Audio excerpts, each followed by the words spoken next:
UPT BP2MI Pekanbaru fasilitasi kepulangan pekerja migran Indonesia yang terkendala dari Malaysia ke daerah asal di Desa Bakti Makmur, Bagan Sinembah pada Rabu 30 Juni 2021. Selayang Kabar.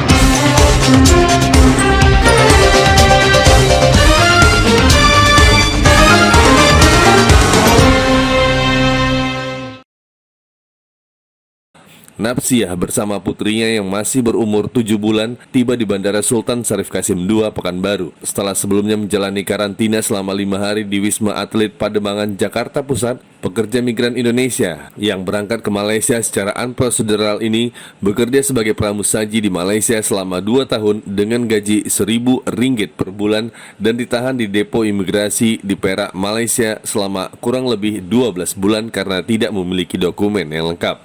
Napsiah mengaku lega dan bersyukur setelah tiba di Indonesia dan akan segera bertemu keluarga di daerah asal. Ucapkan terima kasih kepada UPT BP2MI Pekanbaru dan Dinas Sosial Provinsi Riau yang telah memfasilitasi kepulangan saya dari Malaysia ke daerah asal saya di Bagan Sinembah. Menurut Kepala UPT BP2MI Pekanbaru, Mengampin Simamora SHMH, UPT BP2MI Pekanbaru siap memfasilitasi kepulangan pekerja migran Indonesia atau PMI terkendala sampai ke daerah asal, baik yang berangkat secara prosedural maupun unprocedural. Mengampin juga menambahkan bahwa sinergi antara UPT BP2MI Pekanbaru dan Dinas Sosial Provinsi Riau telah berjalan dengan baik selama ini. Ya, terima kasih. Pertama, selamat datang Pak Jul, yang rombongan dari Dinas Sosial Provinsi Riau dan rangka membantu penanganan pemulangan salah satu PMI kita dari Malaysia. Beliau sudah datang dan nanti kita pulangkan bersama dia sampai ke Bagan Sinembah. Kita sama-sama semuanya ini ditugaskan untuk melakukan pelayanan, memfasilitasi warga kita tidak pernah menyatakan itu apakah itu prosedur atau tidak. Yang penting warga kita berangkat dari Malaysia, Pak Kadis disurati oleh Ibu Menteri Sosial, dan setelah tadi info melalui Dinas Tenaga Pak Kadis Tenaga Kerja Provinsi Riau, saya langsung menghadap beliau. Akhirnya kita bersinergi sekarang. Inilah dia PMI kita akan kita pulangkan dengan baik sampai nanti ke kampungnya.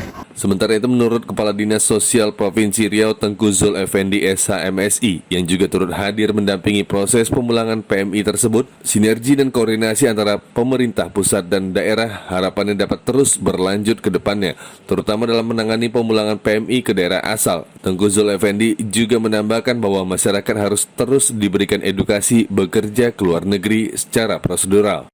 Dengan adanya kasus seperti ini, berharap sinergi dan koordinasi antara pemerintah daerah dan pemerintah pusat dalam hal ini BP2MI dapat terus ditingkatkan. Ini kasus pertama selama saya menjabat. Nah, kebetulan Pak Gubernur disurati oleh Menteri Sosial untuk khusus menangani ini. Nah, kebetulan di Dinas Sosial ini sebenarnya menangani orang-orang terlantar. Khusus orang terlantar, tidak disebutkan situ PMI atau bukan gitu. Nah, jadi kalau sifatnya terlantar, nah, kita berupaya untuk memulangkan mereka ke daerah asal, apakah dari luar negeri atau dari antar daerah gitu. Nah, jadi kita memang punya program itu dan memang menyediakan anggarannya untuk itu. Jadi kita bertanggung jawab pemulangan warga kita, termasuk yang PMI ini baik B ataupun tidak B gitu. Nah, jadi mudah-mudahan nanti dengan kasus seperti ini kita berharap sinergi antara pemerintah daerah dengan perwakilan pemerintah pusat dan di BP2MI ini kan dapat ditingkatkan ke masa yang akan datang. Jadi nanti sekarang nanti siapa yang memulangkan, nah nanti kita koordinasikan aja gitu. Dari Pekanbaru, rilis Humas BP2MI Pekanbaru, Ana dan Susi mengabarkan.